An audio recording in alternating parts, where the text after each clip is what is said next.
Hey everybody, thanks for checking out the channel. This is going to be a fun one that I hope you will enjoy.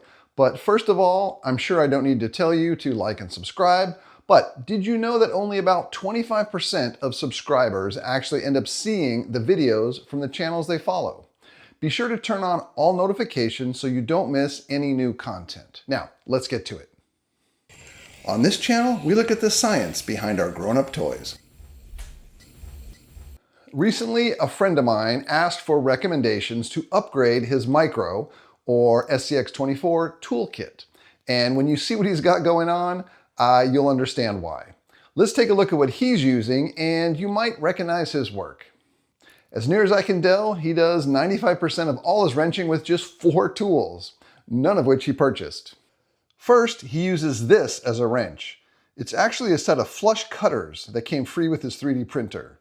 These are relatively soft metal and are only designed for cutting plastic or small soldered wires or electronic components. They are cutters, not pliers, and certainly not a nut wrench. Using this as pliers, you will probably damage both the nut and the tool's blade by using it that way. But if it works, why not? The second tool is actually a super nice tool of which I approve.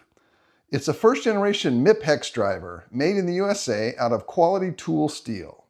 I would recommend upgrading to the Gen 2 version because they are color coded, but the handles are identical and this is Boomslang approved.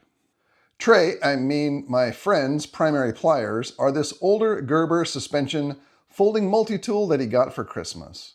I also don't think he's ever actually opened all the other internal tools.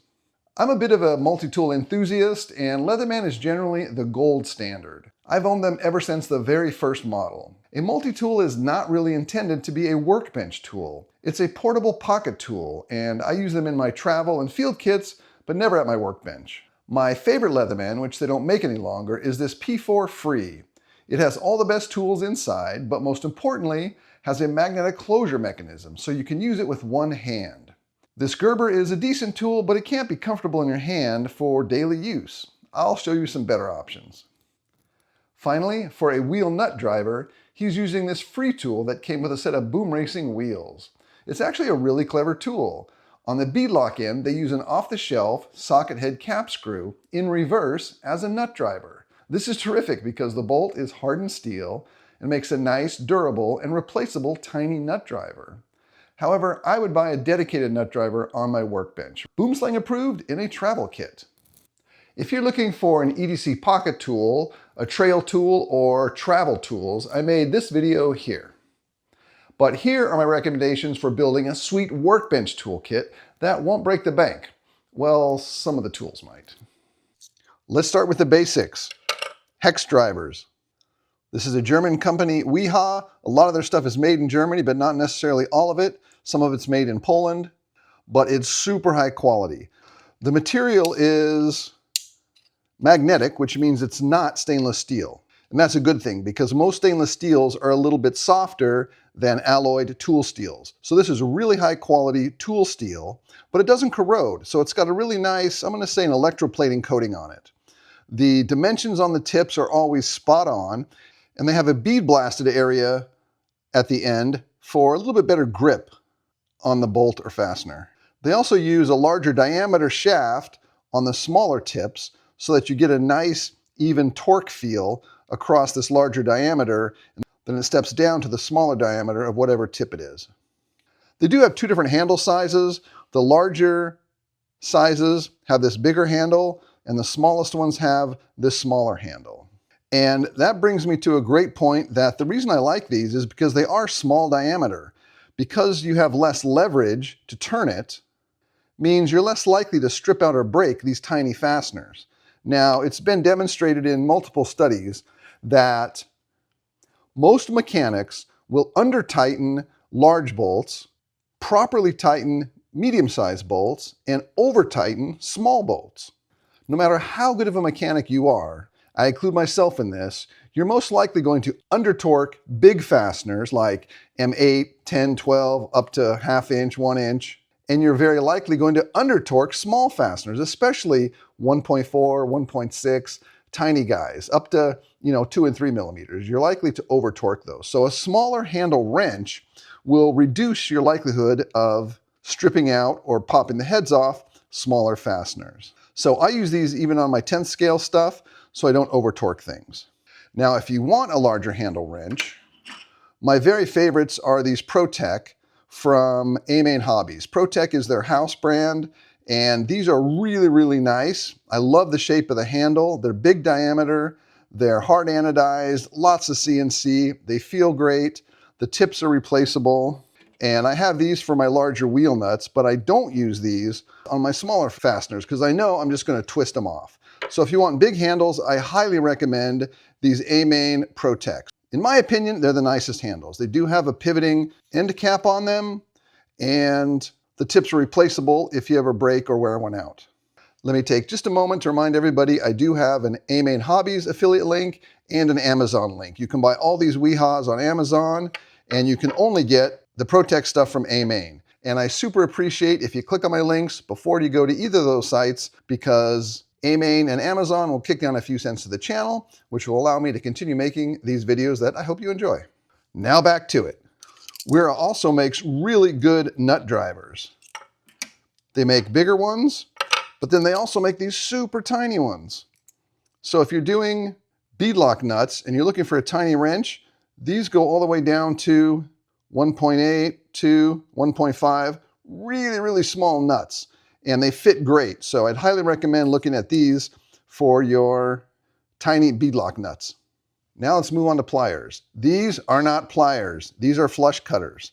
And they're not very good flush cutters either. If you want the best flush cutters, get these Knipex versions, or Knipex, I think is the correct way. Also a German company, made in Germany. These are super high quality tool steel, very sharp, and they do a great job. They have a couple different designs for the head on them, but these are great flush cutters, and do not hold your nuts with these.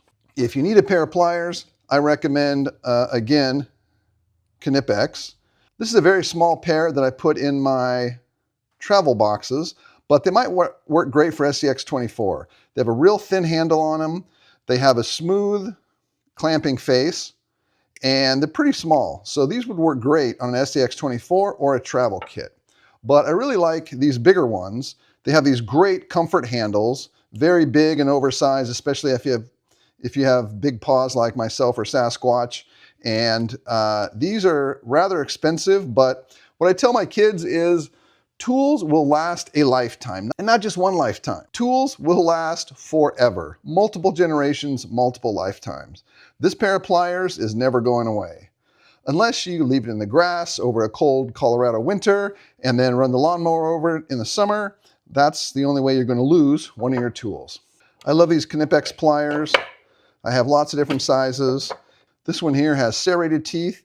This is good for holding things that you really need some grip on. If you're doing something delicate, these 45-degree angle tips are really, really nice. Now, if you insist on holding your nuts with pliers, the proper way to do it would be with parallel pliers. And I have these Knipex parallel pliers. Look at these jaws. They move in a parallel fashion. So these are perfect for grabbing onto a hex nut. Again, a wrench would be a better tool, but you can get a lot of torque with these. So these are really a great size for RC. These are the 5-inch. They also make a 6-inch, which I don't have, but I have a 7-inch right here. These I use a lot on 8th and 10th scale, and then they make some bigger ones as well. For 18th scale and 24 scale, you might like these 4-inch ones. These I keep in my pocket when I go out on the trail. They're super tiny. You open them up, slide them down. Look how big an item you can clamp. And again, these are parallel jaws, so they really grip great, and they don't destroy whatever you're clamping on. These are really nice. They're kind of expensive, but I love these 4 inches and the 5 inches. And then the 7-inch I keep on my bench at all times. And these are in my toolbox for all kinds of bigger repairs. Now there's another style of pliers from Knipex, which is their serrated jaws. Now these jaws don't move parallel, but look how big of an opening you can get with such a tiny wrench. This is a 5-inch. I also have the 6-inch.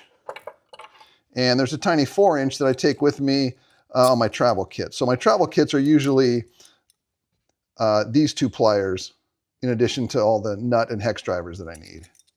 If you are driving larger fasteners, or you can be really careful, Wiha does make larger handle drivers like this one. This is my T10 Torques that I use on all my 10th scale stuff. And I also really like another brand that starts with a W, which I believe is also a German brand, Wera. They make really great comfort grips. So for your larger hex drivers and nut drivers, this is a great brand as well.